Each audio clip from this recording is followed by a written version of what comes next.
This is the Final Word Daily. Adam Collins and Daniel Norcross for Advanced Hair Studio, the champions in hair restoration. Daniel, I've said this a few times in this series, try summing that up in 30 seconds. Oh, crikey.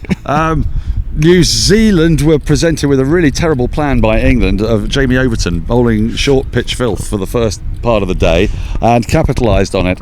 Then lost their last 3 wickets to Jack Leach with a bit of guile and some amazing catches. Then succumbed to Trent Bolt's unbelievably brilliant spell of bowling to become 55 for 6 at one point, and then we saw an epic and most extraordinary partnership at a runner ball that's taken England to within 64 runs, and they've still got 4 wickets in hand. I can't make any sense of it. That's probably more than 30 seconds, but thank God we've got about a quarter of an hour now to go through it. I can see the playing mantis, Jeremy Coney's slinking behind us in shot, if you're wondering who that man is. Just the man who led New Zealand to their first series victory here in 1986. No big deal.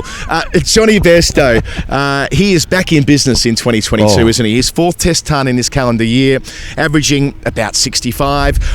I genuinely believe, and look, I know there's a little bit of recency bias here, that's one of the best test innings I've seen. And it might be one of the best I put on Twitter this century. Degree of difficulty, 55 for 6, you mentioned that. That was in the 12th over. I mean, in the madness of today, honestly. And it could have easily been 60-odd for 7 when Overton was lucky not to be given out leg before when they elected not to review a Wagner shout. And then, with a bloke on test debut, Jamie Overton, they've added 209 in 223 balls. They made 173 in 29 overs at 5.97 in the final session without losing a further wicket. But the way that Bairstow had to come in against Trent Bolt, I mean, Trent Bolt, that spell was, he knocked over England's first 3.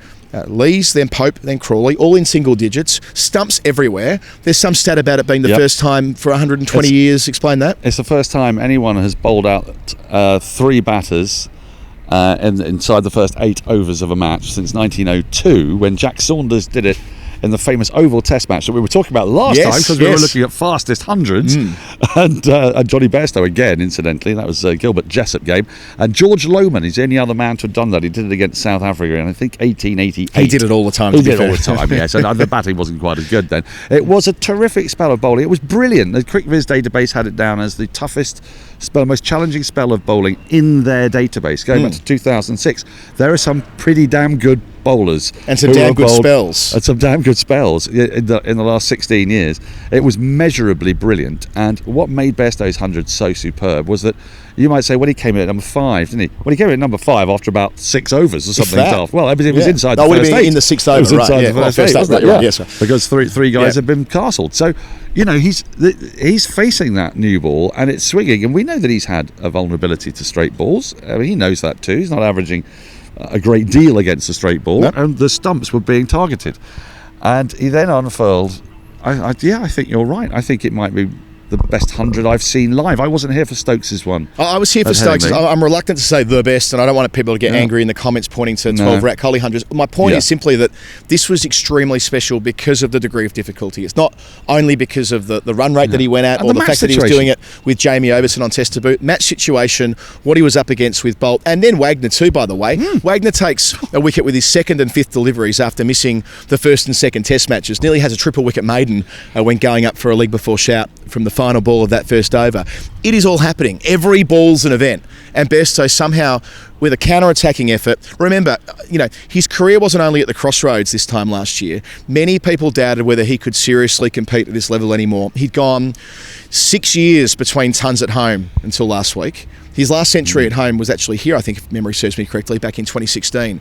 There was something about the moving ball and his stumps and his front pad. The combination of that proved him to be at times borderline unselectable. And I know the narrative online is that he should have played the whole way through and that he's a brilliant cricketer. He could have been an all-time great if he wasn't mismanaged. There is some truth to that with respect to his wicket keeping and where he's batted in the order. But let's not rewrite history here. He was a very ordinary test player. He averaged 20 for the previous 3 years or something ridiculous until he was recalled this year. What he was really struggling to do was to chop and change between white ball and red ball, wasn't Not unreasonably. So, that's hard to do. Exactly, not unreasonably. He's a streak player as well. I think it was 2016 when he scored more runs than any other wicketkeeper has scored in a calendar year. And then he was finding he was getting so leg side of the ball that he was getting bowled too often. And of course in Test cricket that gets found out, and the red ball keeps on moving for longer, and skillful bowlers will get you out. But what he's managed to do in this year, but also I think on an extra level now with McCullum, is he's been encouraged to say, right, what is your strength as a cricketer? Well, my strength is I'm a great white ball batter. And he's batted like a great white ball batter, but against the red ball for the last 2 innings.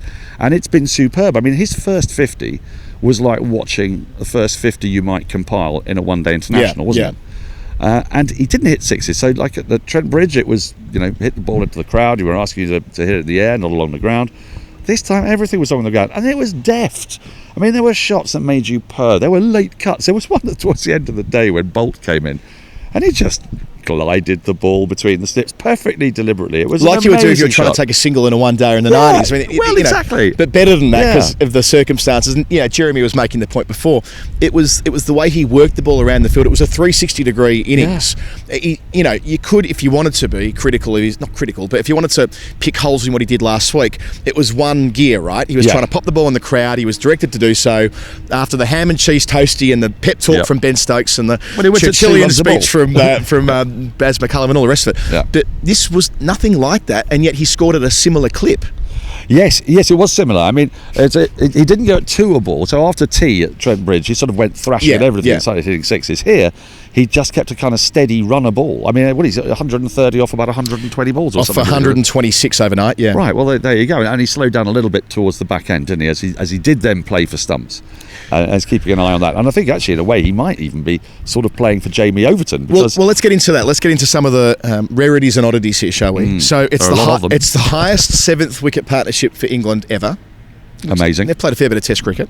It's the highest score for a number 8 already with Overton in Test cricket. On debut. And on debut as well, to make it even better. Number 8 on debut, right? You're right. Yeah, but nevertheless, he's 11 away from a ton at the first time of asking. It's Bairstow, as I mentioned before, 400s in 2022. It's the highest partnership for 2 players coming in for the 7th wicket. Or beyond.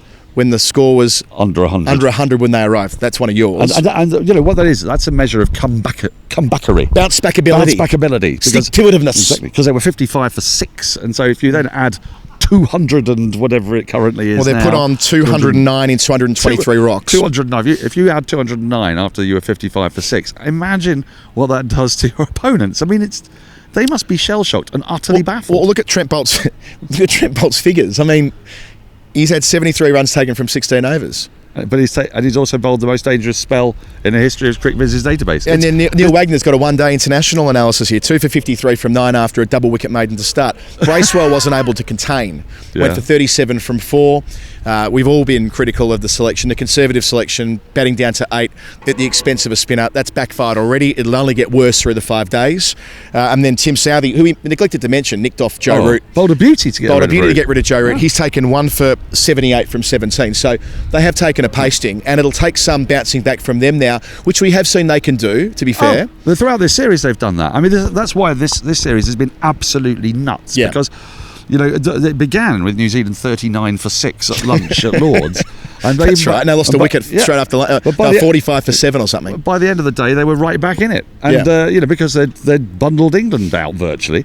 And they should have won that game. They set England a target that hadn't been achieved at Lords before. Then at Trent Bridge, they scored 553. There's no way you lose that game. So, look, New Zealand are perfectly capable of bouncing back. I want to ask a question, though, of you.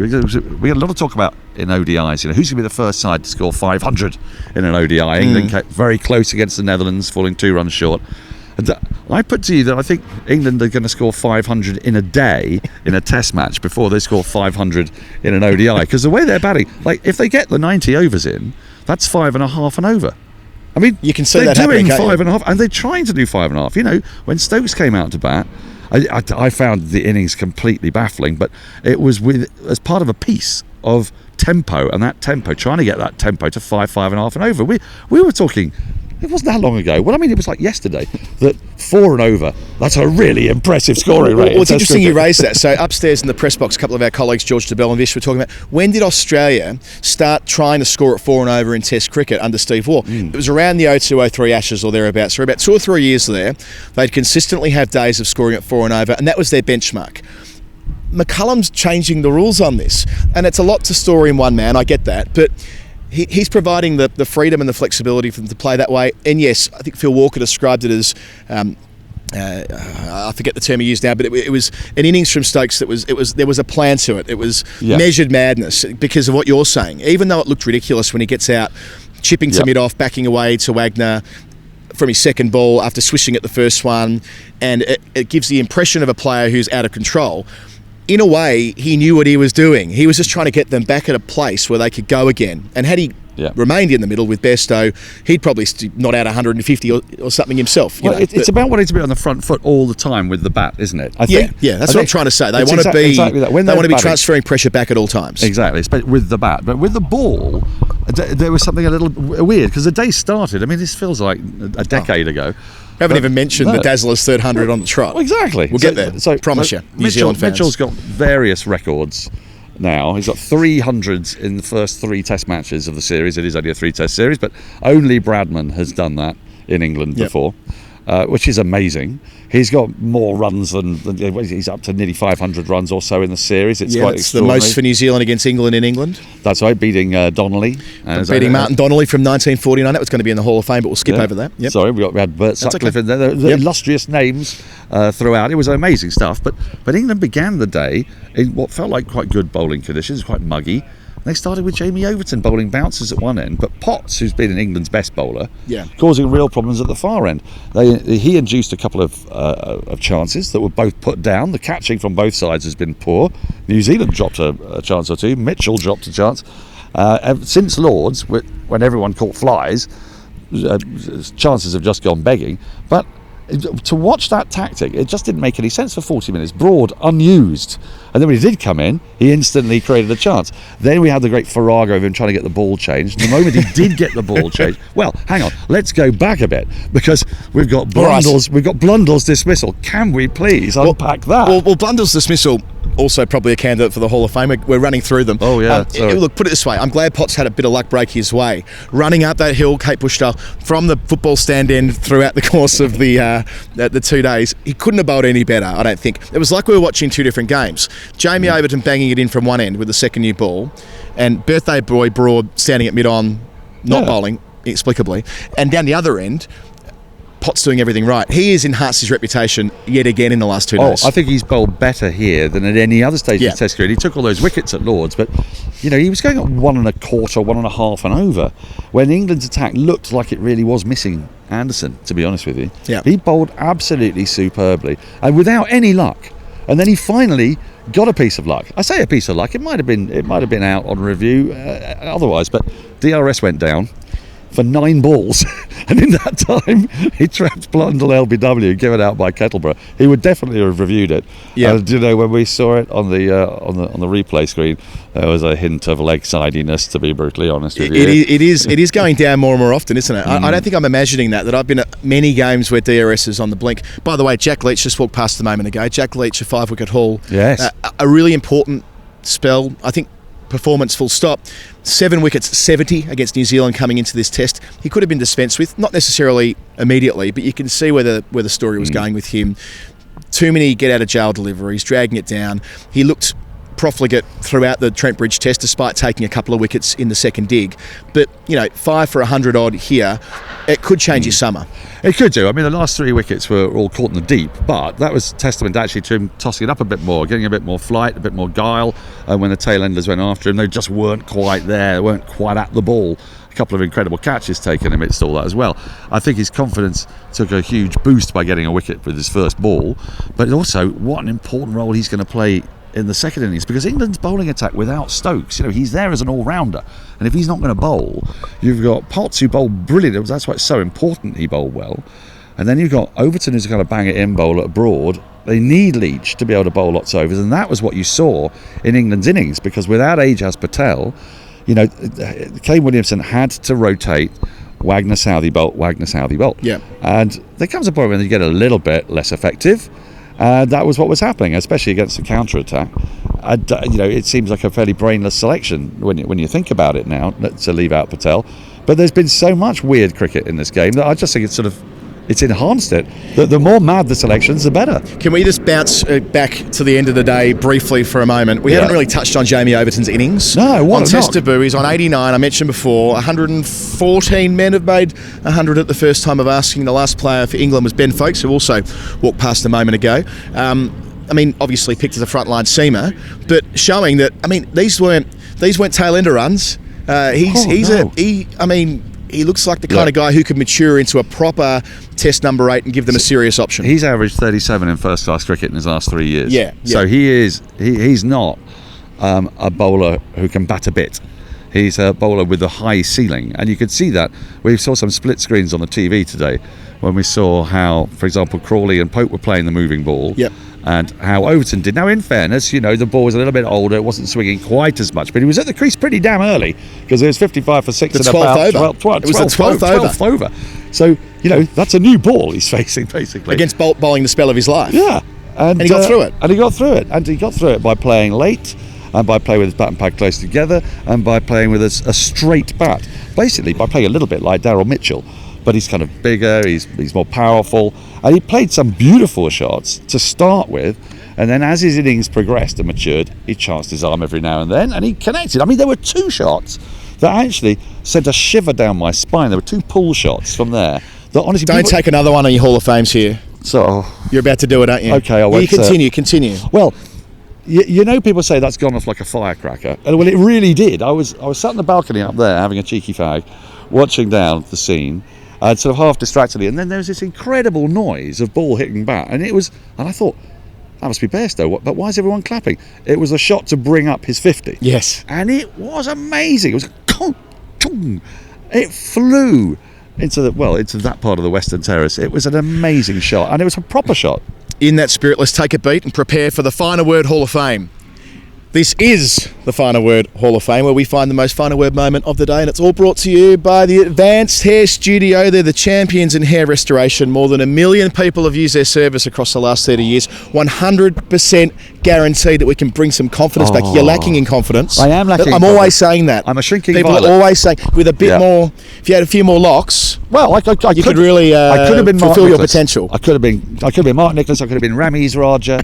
I could have been Jeremy Coney. I could have run my fingers through my lustrous hair. I'm trying to bring you in and we are going to recruit you to the Advanced Hair Studio program. Look. There is a 15% discount. All you need to do is go to advancedhairstudio.com/final word. From there, you pump in your name and you get your referral, and it all happens. One of their experts will be in touch for a 15% discount, which is a decent whack of money off what off what you're getting. And you can, have hair like me, the best hair in the M25, as opposed to Daniel, who doesn't have the best hair in the M25. Sort of shabby, wispy nonsense, which, has always kept me off the TV screens. Right, today I'm going to point to, speaking of huge sixes into the Western Terrace, when Jamie Overton, I think it was 3 times in 1 over from Wagner, kept opening up the leg side and trying to plonk him over there. And the third one, the sound it made, it went 20 rows back, the joy in the terrace when he made contact. And it was a slap down the ground a couple of overs later from him as well.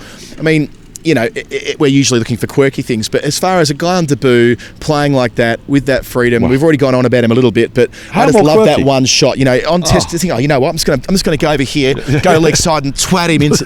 You're not meant to do that.